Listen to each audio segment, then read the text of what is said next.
इसलिए संतों का संग करिए, भगवान की कथा कहीं भी हो जरूर जाइए। जिन हरि कथा सुनी नहीं काना, श्रवण रंध्र अहि भवन समाना।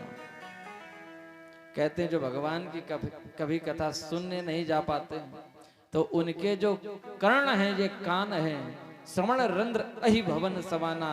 सर्प जिसमें रहता ना, जो उसका घर होता है, जो बिल होता है, उस बिल के समान उस मनुष्य के कान हैं। तो हमें हमेशा भगवान की कथा में तो प्रेम करना चाहिए, किसी से करें या ना करें, लेकिन भगवान की कथा से करें। सभी भक्तगण लोग महाराज जी का स्वागत करेंगे ताली बजाकर।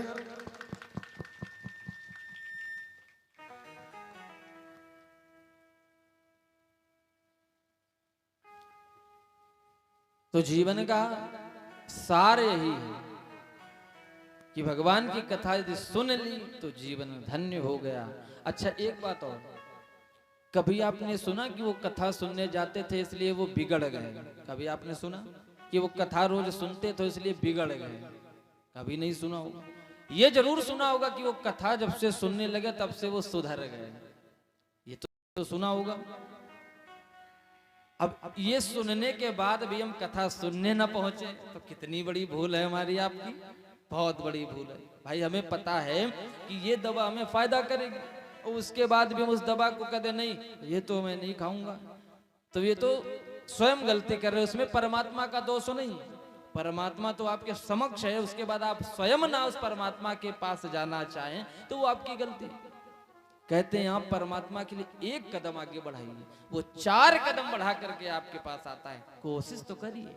आप एक दिन भगवान की कथा सुनने आए, ये मुझे विश्वास है, एक दिन कथा सुनने आइए, 6 दिन तो वो अपने आप ही बुला लेता है। एक दिन आइए तो ये उसकी कृपा है कि एक बार आप उसके समक्ष आ गए तो वो फिर आपको छोड़ेगा नहीं, आपको अपनी शरण में ले लेगा। केवल एक बार कदम तो बढ़ाइए। हम आप क्या करते हैं, हम आप कदम ही नहीं बढ़ाना चाहते हैं। बोले नहीं यहीं पर भोजन चाहिए, जैसे आज का समय, बैठे बैठे भोजन ले आओ, थाली लगी रखी, पानी ले आओ, सब वहीं पे ला कर दे दिया। अब बस चले तो ये भी कहें कि हमको मुंह में खिला दो। एक तो इतना व्यक्ति आलसी था, एक वृक्ष के नीचे लेटा। अब जामुन का वृक्ष था तो उससे एक जामुन उसके छाती पर गिरा, ऊपर से लेटा है। अब मन उसका बहुत कर रहा है जामुन खाने का, अब बहुत आलसी, इतना आलसी कि उस जामुन को उठा नहीं सकता। ऐसे देखता जामुन को, ऐसे ऐसे थोड़ा हिलाता कि कैसे भी मुंह के पास आ जाए तो खा लें धीरे से। अब हाथ से नहीं उठाना चाहता, बहुत देर प्रयास करता रहा, लेकिन वो मुंह के पास कहाँ, छाती पर रखी तो रखी, लेटा। अब इंतजार करने लगा कि कोई आए तो हमें ये जामुन उठा के हमारे मुंह में डाल दे। बहुत देर तक इंतजार करता है। कुछ समय बाद एक बैलगाड़ी लेकर एक किसान निकला वहां से। अच्छा जो किसान होगा वो तो बहुत मेहनत करने वाला वही किसान है जो अत्यधिक मेहनत करे, अपने शरीर से बहुत परिश्रम करे। तो जब बैलगाड़ी से निकला तो उसने पुकारा, लेटे लेटे, उठ के नहीं ना हाथ उठाया कि कह दे इधर आओ, लेटे लेटे, अरे भैया थोड़ी मेरी मदद कर दो। अब जब उसने सुना कि मदद तो हो सकता, कोई समस्या हो, गाड़ी रोकी, उठ करके तुरंत उतरा नीचे, दौड़ करके पास पहुंचा। हाँ भैया क्या दिक्कत हो गई, कोई समस्या है? हाँ बहुत बड़ी समस्या। क्या समस्या? बीमार हो गए, कोई शरीर में दिक्कत? बोले नहीं कोई दिक्कत नहीं। तो फिर क्या समस्या? बोले समस्या एक है कि मेरी छाती पर ये बड़ा पका हुआ जामुन रखा है, अब ये जामुन आप उठा करके मेरे मुंह में डाल दीजिए। तो उसने पहले उनसे पूछा कि आपके क्या कोई हाथों में समस्या है? बोले नहीं समस्या तो कोई नहीं। बोले फिर अपने हाथ से उठा क्यों नहीं खा लेते? बोले इतना ही करना होता तो आपको क्यों बुलाते, आप इसको हमारे उठा के मुंह में डाल दीजिए। अब किसान था, बोले यदि आज इसको हम ऐसे ही कर देंगे इसके साथ तो ये कभी सुधरेगा नहीं, आलसी बना रहेगा। तो किसान बोलता अच्छा थोड़ी देर रुको। बैलगाड़ी हाँकता है जब ना, उसके पास एक बड़ा सा सोटा होता है, लेकर के आया। बोले कि जामुन मुंह में डाल दें? बोले हाँ बहुत मन कर रहा, बड़ी देर से इंतजार कर रहे थे कि कोई आ जाए, आप आ गए, आप कर दीजिए। बोले अच्छा ठीक है। निकाला सोटा, मार सोटा, मार सोटा, लाल कर दिया। उठ करके खड़ा हुआ, भागना, अरे मत मारो मत मारो मुझे। बोले अभी हाथ पैर कैसे काम कर रहे तुम्हारे, ये सारी व्यवस्था एकदम ठीक हो गई? बोले अब नहीं कभी कहेंगे कि जामुन आप मुझे मुंह में डाल दो, कभी नहीं को। बोले ना।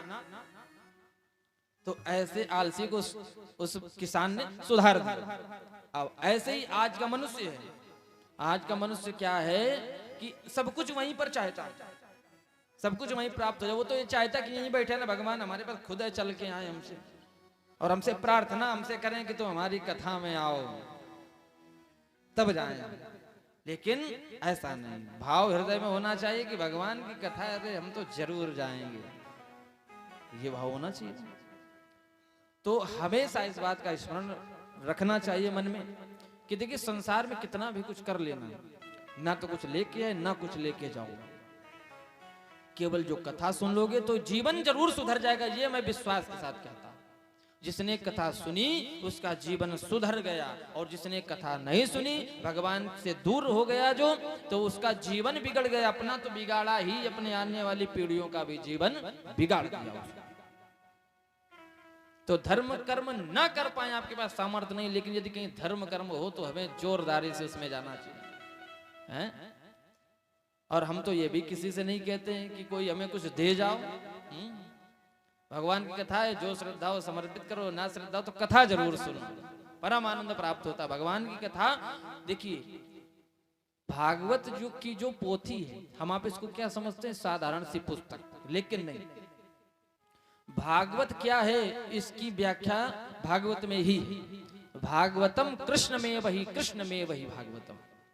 भागवत कोई साधारण ग्रंथ नहीं, भागवत ही कृष्ण है और कृष्ण ही भागवत है। और जहां पर भागवत रूपी पोथी विराजमान हो जाती है, वहां पर स्वयं ठाकुर जी विराजमान हो जाते हैं, स्वयं भगवान वहां पर विराजमान हो जाते हैं। और जब भगवान वहां पर विराजमान हो और उनके समक्ष यदि हम चले जाएं, बड़े से बड़े दुख का निवारण उसी क्षण हो जाता है, केवल भाव से जाएं तो।